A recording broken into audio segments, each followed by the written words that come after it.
Hello friends, मेरे कई friends ने मुझसे फरमाइश की कि आप बिहार से हैं तो आप लिट्टी चोखा की रेसिपी डालिए। तो आज मैं उसी रेसिपी के साथ आपके सामने आई हूँ। वैसे तो इसमें दो ही चीज चाहिए, लिट्टी और चोखा। मैंने चूंकि एक प्लेट सजाई है तो इसमें मैंने कुछ और चीजें भी डाली हैं, जैसे कि ये प्याज का चोखा और ये तो लिट्टी चोखा वाला चोखा है, साथ साथ ये चटनी। इसके साथ मैंने मिर्च भी डाली है जो कि भरी हुई है। इनमें से आप सिर्फ ये दो चीज बनाइए अगर बाकी को स्किप करना चाहते हैं, क्योंकि एक्चुअल जो कॉम्बिनेशन है वो लिट्टी और चोखा का ही है। तो चलिए देखते हैं कि इसमें से हर एक चीज कैसे बनती है। लिट्टी के लिए सबसे पहले चोखा बनाना होता है और जो चोखा बनता है उसमें तीन चीजों का इस्तेमाल होता है। एक तो इस भटे का, और दूसरा टमाटर का, और तीसरा आलू का। तो यहाँ पे हमने एक बड़ा सा भटा लिया हुआ है और साथ साथ हमने ये 3 टमाटर लिए हुए हैं, साइज के हिसाब से है ये। और आलू लिया हुआ है जिसमें एक बहुत ही बड़े साइज का है और एक थोड़ा छोटा है, तो इसे भी 3 ही लेना है क्योंकि एक बड़ा एक छोटा है। तो मैंने ये ऐसा लिया है कि ये 3 आलू के बराबर हो, मध्यम साइज के। तो सबसे पहले हमें इस बैगन को थोड़ा सा काट लेना है, चीरा लगाना है। इसमें चीरा इसलिए लगाना है क्योंकि हमें देखना है कि बैगन में कोई कीड़ा ना रहे। तो जैसे ये बैगन में चीरा लगा के हमें इस तरह से देखना होता है, और अब देखिए इसमें कोई ऐसा कीड़ा नजर नहीं आ रहा है। तो इसी तरह से हम इसमें 4 बार चीरा लगा लेंगे ताकि हम चारों तरफ से देख सके कि कहीं पे कोई कीड़ा ना हो। इसे और अंदर से ऐसा चीरा लगा लेते हैं। ये आप देखिए इसमें भी कीड़ा नहीं है।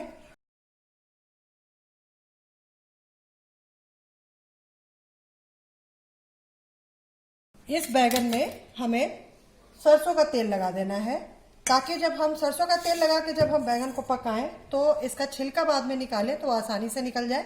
तो इसमें हम सरसों का तेल लगा देते हैं चारों तरफ। बैगन और टमाटर को हम सीधे आग पे भूनेंगे, इसलिए उसका छिलका निकालना जरूरी होता है। तो दोनों के ऊपर हम इसी तरह से, और टमाटर के ऊपर भी हम इसी तरह से सरसों का तेल लगा देंगे।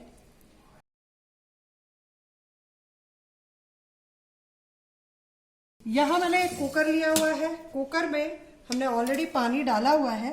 इसमें इस आलू को हम 2-2 टुकड़े करके डाल देंगे क्योंकि आलू बहुत बड़े हैं तो जल्दी उबल जाएं। तो उसके लिए हम इसके 2 टुकड़े कर देंगे। ये देखिए हमारे दोनों आलू इसमें चले गए हैं। तो इसका ढक्कन अभी हम बंद कर देते हैं।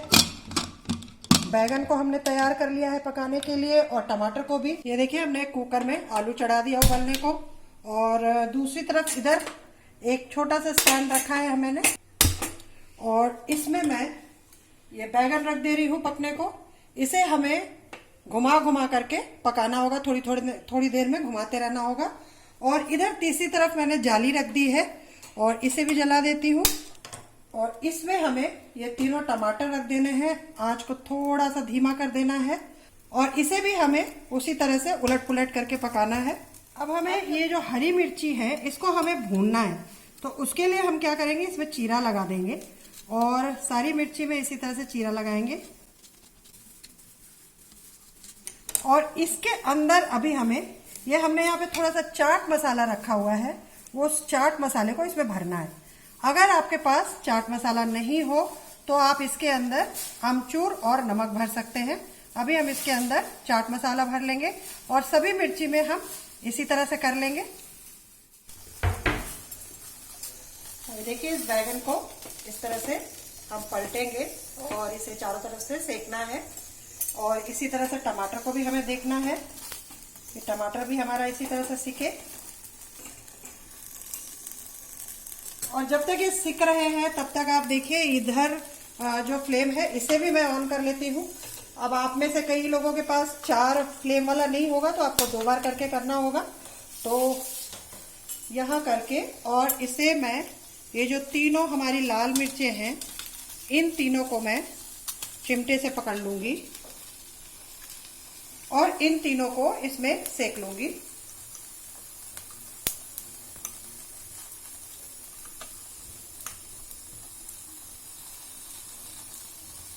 ये हमारी लाल मिर्चें सिक गई, इसको मैं रख लूंगी। अब एक कढ़ाई चढ़ा लेना है हमें और इसमें हम थोड़ा सा तेल डालेंगे, बहुत थोड़ा सा सरसों का तेल डालेंगे, 1 चम्मच के करीब। और जो मिर्ची जिसमें हमने चाट मसाला भरा था इसे इसमें हमें भूनना है। ये हमारा तेल गरम हो गया है, तो इसमें हम ये मिर्ची डाल देते हैं और इसे थोड़ी देर भून लेते हैं।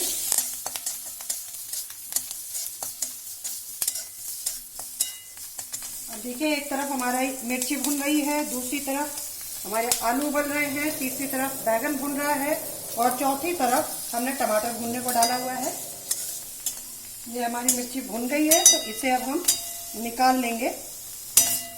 कढ़ाई हम बंद कर देते हैं, चूल्हा।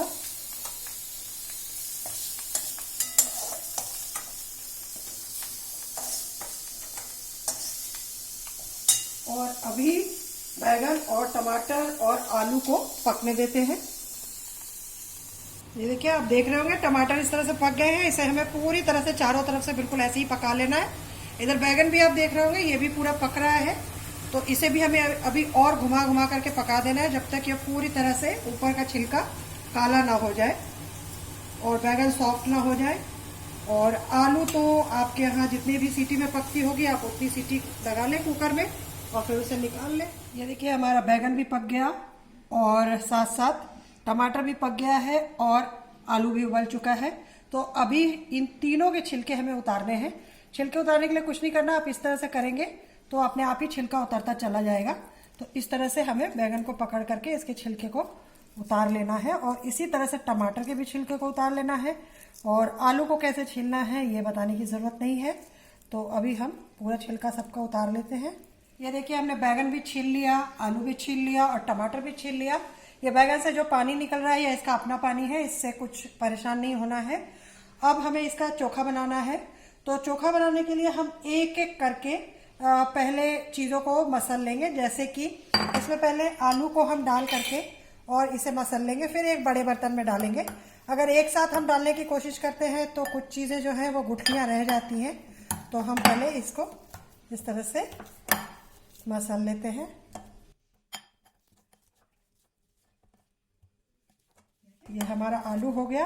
अब इसको हम एक बड़े बोल में ले लेंगे जिसमें हमें चोखा बनाना है।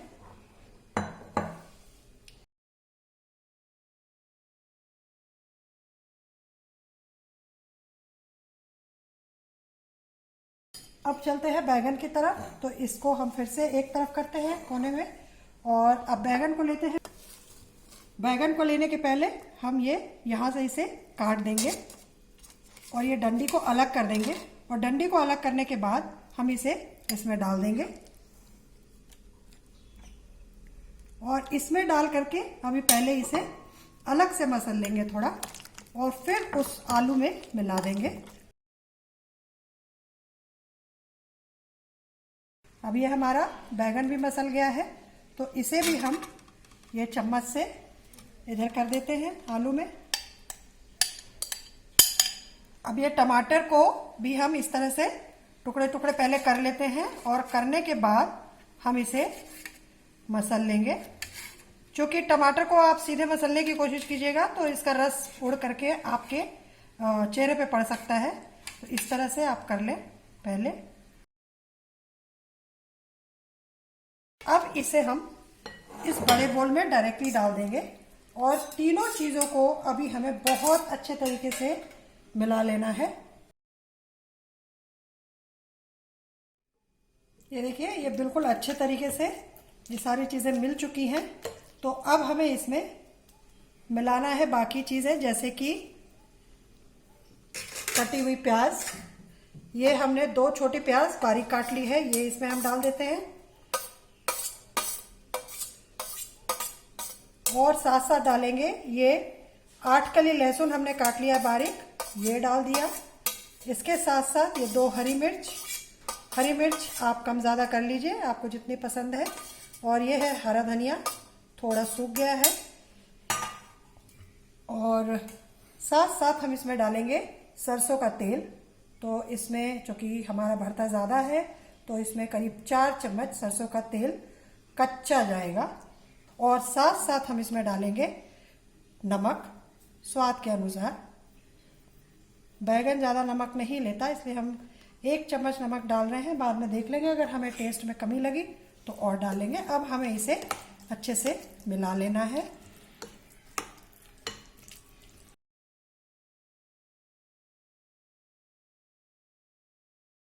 ये हमारा भरता तैयार हो गया। इसे अब बस लिट्टी का इंतज़ार है। भरता या चोखा, अब जो भी कह लें, दोनों चीज़ें कही जाती हैं बिहार में इसे। ये हम एक तरफ रखते हैं। अब देखिए ये चोखा हमारा तैयार है। साथ साथ हमने ये हरी मिर्ची तैयार कर ली थी, आपके सामने तैयार की थी। इसके साथ हमारी ये हरी चटनी भी तैयार है। ये धनिया की चटनी है और इसे कैसे बनाया जाता है इसका वीडियो हमने डाल रखा है और इस वीडियो के डिस्क्रिप्शन बॉक्स में भी उसका लिंक है और वीडियो के अंत में भी है। अब बची ये लाल मिर्च। तो आप सोचोगे कि इस लाल मिर्च का मैं क्या करने वाली हूँ।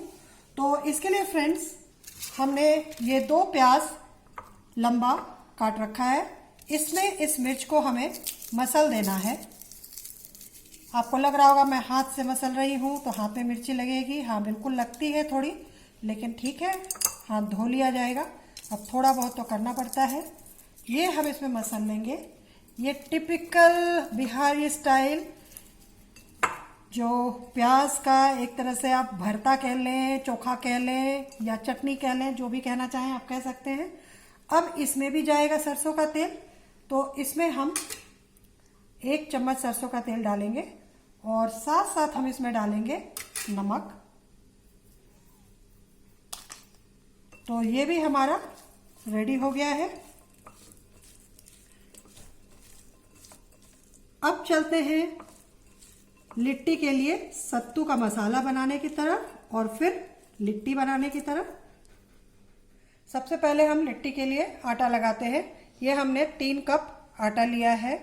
इसमें हम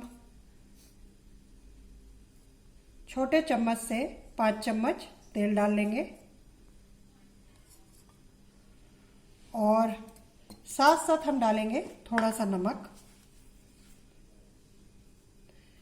इसमें जो हम मसाला भरेंगे उसमें भी नमक रहेगा, तो बहुत ज़्यादा नमक नहीं डालना है। हमने आधा चम्मच नमक इसमें डाला है, थोड़ा सा और डाल देती हूँ। तो करीब 1 चम्मच के करीब हमने नमक डाला है।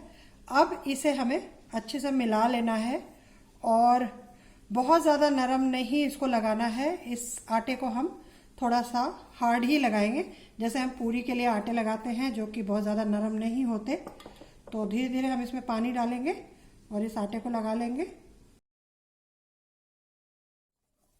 ये देखिए हमारा आटा लग चुका है। तो इसे अब हम अलग कर देंगे और इसी बोल में अब हम सत्तू ले लेंगे। हमने इसी बोल में 2 कप सत्तू ले लिया है। अब इस सत्तू में हमें बाकी चीज़ें मिलानी है।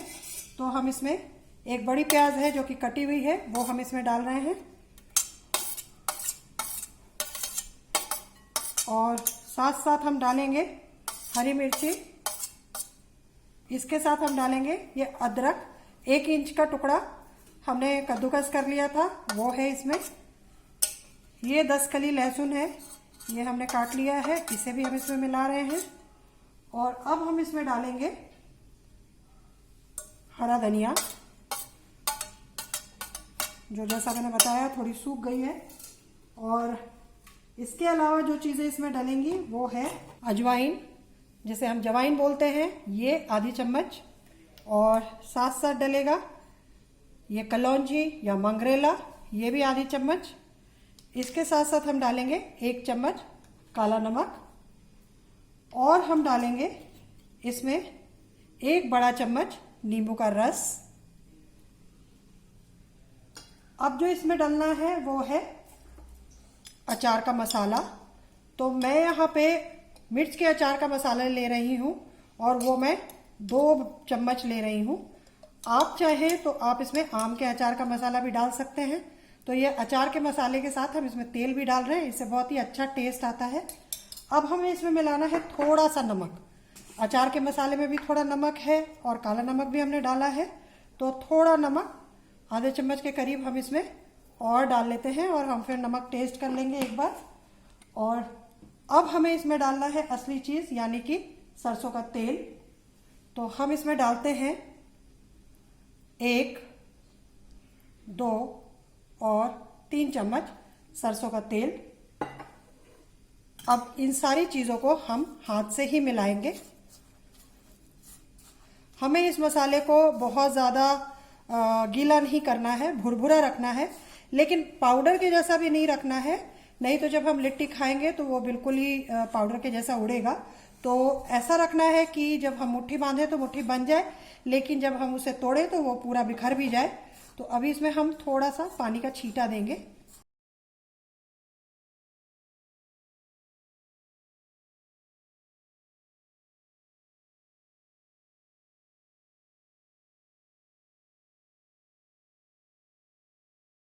अब अगर इस मसाले को मैं हाथ में लेती हूँ तो ये बन जाता है, लेकिन ऐसे तोड़ती हूँ तो ये भुरभुरा भी हो जाता है। बस ऐसा ही मसाला हमें चाहिए। तो अब आटा भी तैयार है और मसाला भी तैयार है। हमें बनानी है लिट्टी। लिट्टी वैसे तो कंडे यानी कि गोईठा पे बनाया जाता है, लेकिन अब हमारे घर में गोईठा रहता नहीं है तो हम तो गैस पे ही बनाते हैं। तो इसके दो तरीके हैं बनाने के। जैसे कि मैंने टमाटर आज पकाया था जिस तरह की जाली पे, या तो आप लिट्टी बना करके उस पे सेकें, और मैं जो इसे सेकने जा रही हूँ वो मैं अप्पा मेकर पे सेकने जा रही हूँ। तो हम जो आज लिट्टी बनाएंगे वो अप्पा मेकर के हिसाब से ही बनाएंगे, यानी कि आप समझिए कि चीकू के साइज की लिट्टी बनाएंगे हम। वैसे लिट्टी बड़ी बनती है, और यानी तो आप कह सकते हैं आलू बुखारे के साइज की लिट्टी बनेगी। तो चलिए हम लिट्टी बनाना शुरू करते हैं। अब हमें लिट्टी बनानी है तो उसके लिए हम आटे से छोटी लोई तोड़ेंगे। अब जैसे इसमें हम इसकी 2 लोई बनाएंगे। पूरी के साइज की लोई हमें चाहिए, क्योंकि जैसा हमने बताया हमें एक चीकू के साइज की ही लिट्टी चाहिए। तो इस तरह से इसे गोल करना है, एक पेड़ा बना लेना है, और उसके बाद इसकी कटोरी बनानी है। इसकी कटोरी बनाने के बाद इसमें हमें सत्तू को भरना है। तो जो हमने मसाला बनाया था उसे अब हम इसमें भरेंगे इस तरह से, और भरने के बाद इसको हम इस तरह से दबाएंगे, क्योंकि जितना ज़्यादा मसाला होगा उतना अच्छा लगेगा। इस तरह से दबाते हुए इसके चारों किनारों को उठाएंगे और उठाते हुए उन्हें बीच में लाएंगे, और बीच में ला करके इस तरह से बंद कर देंगे। बंद करके इसे हम फिर से ऐसे गोल कर लेंगे। ये देखिए, ये हमारी चिकनी लिट्टी तैयार हो गई। इसी तरह से हम और लिट्टी भी बना लेते हैं। हमने अप्पा मेकर के लिए अभी 12 लिट्टी बना ली है, क्योंकि उसमें 12 ही खाने होते हैं। तो चलिए इसे अभी हम सेकते हैं। इसे हमने गैस पे चढ़ा दिया था और ये हल्का गर्म हो गया। जिस तरह से हम रोटी सेकते हैं और तवा गर्म होना चाहिए, वैसे ही ये गर्म होना चाहिए। अब एक एक खाने में हम ये लिट्टी रख देंगे,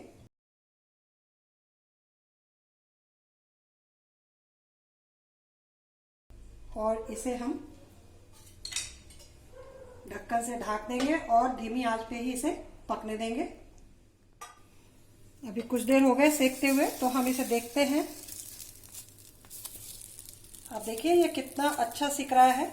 तो अभी हम पलटेंगे बाकी लिट्टी को भी, और इसी तरह से पलट करके और हम इसे सेक लेंगे। एक साइड से हमने पलट दिया है और देखिए आप कितने अच्छे लाल सिक रही है। इसी तरह से हमें दोनों साइड से इसे सेक लेना है और हमारी लिट्टी तैयार हो जाएगी। हमारी लिट्टी सिक गई है। आप देखिए कितनी अच्छी सिकी है, करारी बिल्कुल। तो अब हम इसे निकाल लेते हैं और प्लेटिंग करते हैं। तो उसके लिए सबसे पहले हम एक प्लेट में थोड़ी सी धनिया की चटनी डाल लेंगे। उसके बाद हम इसमें डालेंगे भरता,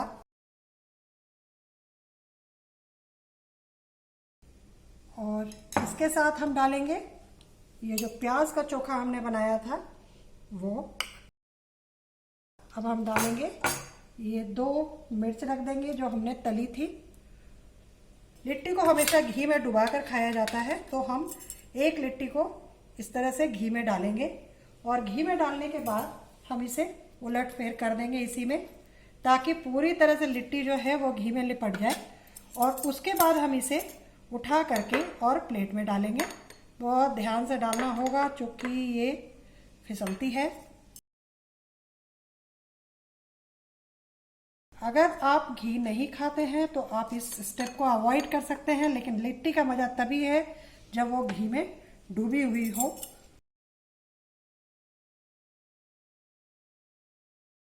बिल्कुल गरम गरम लिट्टी है और मेरा तो मन अभी से कर रहा है इसे खाने का, लेकिन अब वीडियो ख़त्म करूं तो सबसे पहला काम मैं वही करूंगी। ये हमारी लिट्टी चोखा की थाली तैयार हो गई। इसका आनंद उठाइए और आप भी इसे बनाइए। आशा है आपको ये रेसिपी पसंद आई होगी। अगर पसंद आई है तो एक लाइक तो जरूर बनता है। इसी तरह की और रेसिपीज के लिए फ्रेंड्स आप हमारे चैनल को सब्सक्राइब कीजिए, उसके वीडियोस को लाइक और शेयर कीजिए। फिर मिलते हैं एक नए वीडियो में एक नई रेसिपी के साथ। तब तक के लिए नमस्कार।